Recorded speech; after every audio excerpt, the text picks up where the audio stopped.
This is YSM Sports Media. Want to thank you for all your love and support. Really appreciate it. We wouldn't be able to do this without you. Go ahead and hit that subscribe button right now and click the notification button for all future content. All right, so recently you've been added to the J-Rock camp. Yeah. How did that come about? I don't know.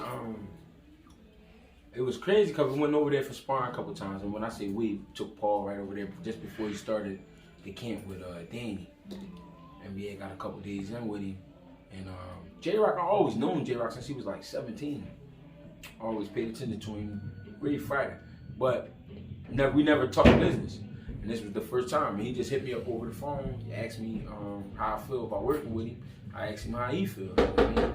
And then went from there, talked business. Next thing you know, I had a plane ticket. Now, you're really young as far as in your genre and training. Yeah. Fighter, you're going to the tail end of your career. But training, you're really young. Like, you see trainers 60, 70 years old. Yeah. How have you been able to get so many big opportunities at J-Rock, at Gabe Rosado, guys who are main eventing? I think it's because in their minds, they know I know about fighting. They just, a lot of times guys don't really understand if I understand the level, but they do know I understand being in that ring. They know I know. Also, my mind, like you said, the older trainers are 50, 60, 70 years old. That's all I've been around. You know what I mean? Coming up. When you coming up in Philly, you got to take in just the everyday life in Philly. You're around great coaches all day. The thing is, you never really understand it because you see them always going at each other. It's always, I don't like this one now, and I can't stand him because he do this. This is a newer generation where we have to work together. Because the fighters, the reason it's like that is because the fighters, they demand so much attention. So a guy like Coach Rel, who's training 50 people, can't do it on his own. I might have 20. I can't do it on my own. So we got to work together instead of going at each other. So I think what's happening is these guys who's fighting at top level, even though J-Rock is only 4 years younger than me, they fighting at a top level, and it's like I need more energy. You know what I'm saying? I can have an old head there that know everything, or I'm not everything, but that know about the game. But I need a young gun too. I need somebody that's gonna be there right there with me, willing to go running with me, willing to work out with me, and that's gonna keep me motivated. So I think it's more that type of situation when it comes to me. But me myself, I think I offer more than just my youth. But that's only time will be able to tell with that. What do you feel like? What do you feel like you will add, and what do you want to add to J-Rock's package? I mean, I feel like I bring the so-called what you call swag. I'm loosening him up. He tight. You know what I mean? He tight, and I know why he tight. You know what I mean? He want to get the job done real bad. But so what happens is sometimes you get so focused that you lose focus of what you actually doing. So I know that sounds backwards. So it's a fight. I want to knock the guy out. But your mind can get stuck on that's what I'm trying to do. So you forget that he's swinging back. You understand? You want to knock him out so bad that you forget that he's swinging back, and you losing focus of the fact that you have to defend yourself and be relaxing there. You don't always. It's what they say. It's more ways to skin a cat. It's more than one way to skin a cat. So tiger will kill you, but the way a tiger will kill you and the way a snake will kill you is two different ways. A snake you won't even know is laying next to you. Next thing you know, they wrapped around you. You done. You get what I'm saying? A poisonous frog or some shit like that, bite you or lick you, I don't know, and next thing you know, you poison. There's so many ways you could do things. J-Rock more the type of guy, he get in there, he want to seek and destroy. But then I think I could bring like a little bit of deception to his style, like a little bit of, you know what I mean, wizardry, like have some fun in there a little bit. I think that's what I can add, hopefully. You know what I mean? When is the date of the fight? Recently got moved back to, I believe, January 30th. Well, I don't know just yet, but that was the date that was given because he actually tested positive for COVID. And I thought he was lying to me when he was telling me, but because he didn't look like nothing was wrong with him. Has COVID threw a monkey wrench in like all of boxing's plans? I'm gonna say yeah, but then it's so funny how these fights happen, how these dates come about and all that shit. Like that fight would have been right after Danny and Spence. sometimes when fights happen so close together, you forget about one or the other. So I think when you space them out a little bit, the dates, it gives you time to get off of that.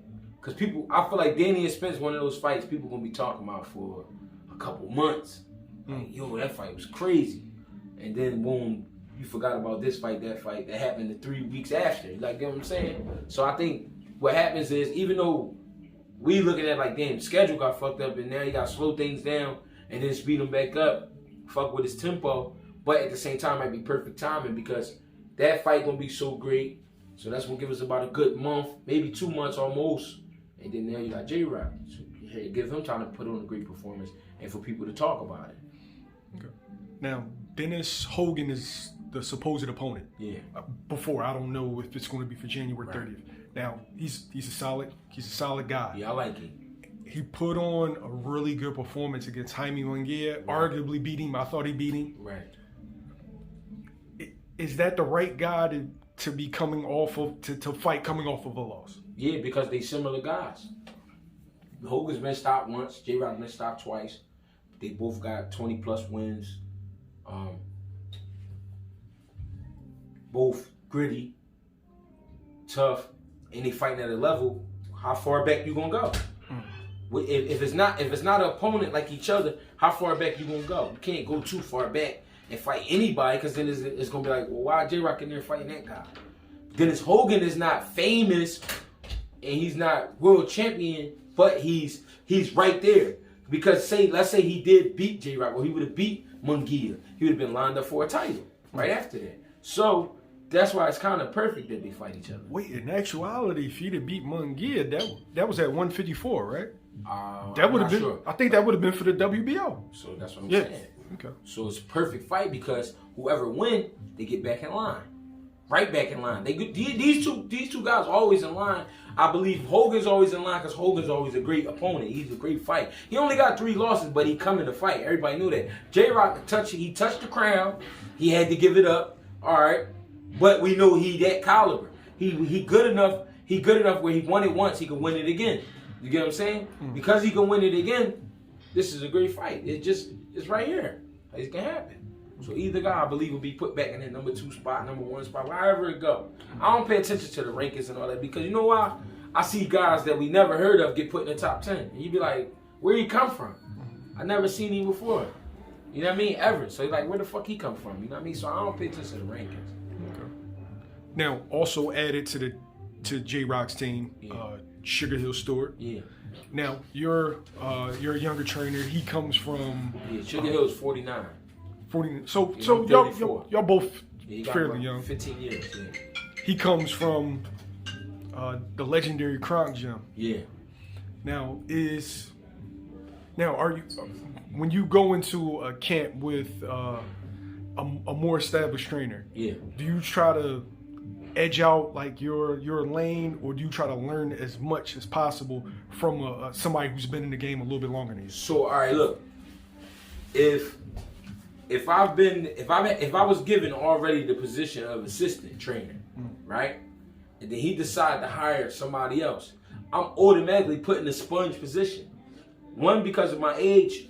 Not saying I have to sit back and just do whatever he tell me to do. It's not that. It's I have to realize he has 15 years on me and he's worked with world champions, right? That gives me 5 years to catch up to that, where I will only be 40. I'll be 35 this year coming, right? He's 49. So within 5, if I sit back and take in what I've watched him produce or watched him do, I can do that same thing within the next 5 years. You get what I'm saying? So I'm automatically putting myself in the sponge position and I'm sitting back and watching. And the reason I'm sitting back and watching and learning is because he's hired this man to do a job. I can't try to overstep my job because then I'm going to lose my job. I was always taught. I was taught back in 2014 by Danny Davis, cut man, make your money. Sit back, make your money and learn. And I'm like, you know what? At first I was mad when he was telling me that because I'm like, no, we could have did this, could have did that. He said, but Greg, he didn't hire you to do all that. Fine. It makes sense now. Why does it make sense? I have kids. I can't be out here going crazy for another man didn't put me in that position to go crazy. He didn't put me in that position to be over top of everything. He just wanted me to pay attention to one thing. All right, cool. I'm gonna sit back and do that. I'm gonna put my input. That's it. That's what he paying me for. That's what I'm gonna do. Now, if somebody hire me and they say, listen, everything we do is on you, then I gotta hit the books, come up with the layout, the playbook, and get it popping. I like SugarHill though. I watched him. I pay attention to him. I like him. He knows some shit. I like what he do. Okay. Thanks, Jay. I appreciate it.